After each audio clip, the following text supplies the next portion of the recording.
ఆ నేపథ్యంలోనే మళ్ళీ ఏప్రిల్ 23న మళ్ళీ విజయసాయిరెడ్డి జైలుకు వెళ్ళాడు. అయితే ఈ సమయంలో హైకోర్టు ఒక తీర్పును కూడా వెల్లడించింది. ఇంకా ఏమైనా గ్రౌండ్స్ ఉంటే అదనంగా ఇతడు నేరాల బయటికి వచ్చి సాక్ష్యాలను తారుమారు చేయడు అనేటువంటి ఇదే కాకుండా ఇంకా వేరే గ్రౌండ్స్ ఏమైనా ఉంటే దానికి సంబంధించి మళ్ళీ కింది కోర్టులో తీర్పును వాదనలు వినిపించాలంటూ ఆయన తరపు లాయర్లకు కూడా సూచించింది. ఈ నేపథ్యంలోనే మళ్ళీ విజయసాయిరెడ్డి తరపు లాయర్ సిబిఐ కోర్టులో వాదనలు వినిపించిన తర్వాత మళ్ళీ ఏప్రిల్ 30వ తేదీన రెండవసారి విజయసాయిరెడ్డికి మళ్ళీ బెయిల్ మంజూరైంది. ఆ తర్వాత ఆయన అదే రోజున ఏప్రిల్ 30 తేదీన మళ్ళీ చెంచల్గూడ జైలు నుంచి విడుదలయ్యారు. ఈ సమయంలో మళ్ళీ సిబిఐ కోర్టు కూడా మరోసారి హైకోర్టును ఆశ్రయించింది. ఇతడు కింగ్ పిన్ గా ఉన్నటువంటి వ్యక్తి కాబట్టి ఇతని సలహాల వల్లనే, ఎందుకంటే జగన్ కంపెనీలకు పూర్తిగా ఫైనాన్షియల్ అడ్వైజర్ గా ఉన్నారు. డెలాయిట్ కంపెనీ నుంచి తప్పుడు లెక్కలను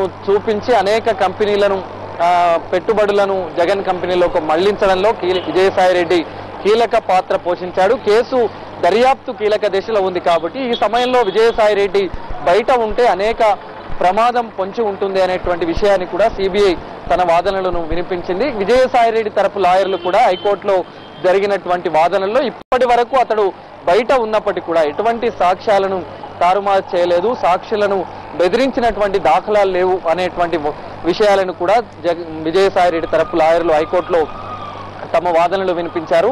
దీనికి సంబంధించి ఇవాళ ఆర్డర్ను హైకోర్టు వెల్లడించింది.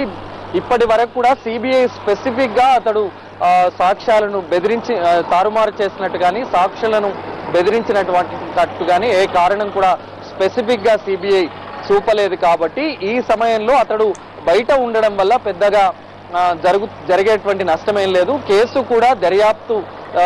దర్యాప్తు కూడా చివరి దశలో ఉంది కాబట్టి ఈ సమయంలో విజయసాయిరెడ్డి బయట ఉంటే ఎటువంటి ప్రమాదం లేదు అనేటువంటిది కూడా హైకోర్టు చాలా స్పష్టంగా తన తీర్పులో పేర్కొంది. సిబిఐ పిటిషన్ ను కొట్టివేసింది. దీంతో విజయసాయిరెడ్డికి నిజంగా ఊరట లభించినట్టుగానే మనం భావించవచ్చు. కానీ కొన్ని తీర్పులో చాలా స్పష్టంగా కొన్ని అంశాలను పేర్కొంది.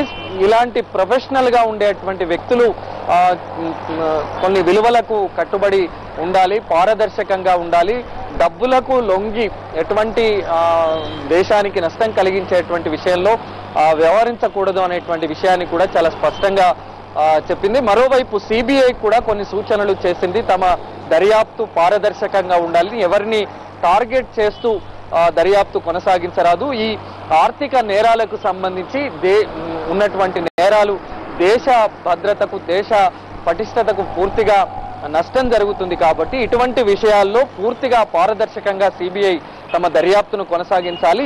ఇందులో ఉన్నటువంటి ఎవరైతే దీంట్లో ఉంటారు దీనికి సంబంధించి వాళ్ళు ఎవరిని కూడా వదలకూడదు, అందరినీ అరెస్ట్ చేసి దర్యాప్తును పూర్తిగా పారదర్శకంగా స్వయం ప్రతిపత్తిగా కొనసాగించాలంటూ కూడా సిబిఐకి సూచనలు చేసింది. మొత్తంగా ఇవాళ విజయసాయిరెడ్డి షిరిడి అలాగే తిరుమల కూడా ఆయన వెళ్లేందుకు కింది కోర్టు నుంచి అనుమతి తీసుకున్నారు. అయితే నిన్న అతను ఇవాళ వెళ్లాల్సి ఉన్నప్పటికీ కూడా హైకోర్టు నుంచి ఆర్డర్లు ఉన్నాయన్న నేపథ్యంలో ఆయన ఇవాళ ఆగిపోయారు. మళ్ళీ రేపు అతడు వెళ్లేటువంటి అవకాశం ఉంది. రేపటి నుంచి 20వ తేదీ వరకు అతడు షిరిడి తిరుమల వెళ్లనున్నారు. దానికి సంబంధించి కింది కోర్టు ఇప్పటికే అనుమతించింది. వెళ్లే సమయానికి ముందు పూర్తిగా టూర్ వివరాలన్నింటినీ కూడా సిబిఐకి అందజేయాలని చెప్పింది. రేపు అతడు హైదరాబాద్ నుంచి షిరిడి తిరుమలకు వెళ్లే అవకాశం ఉంది.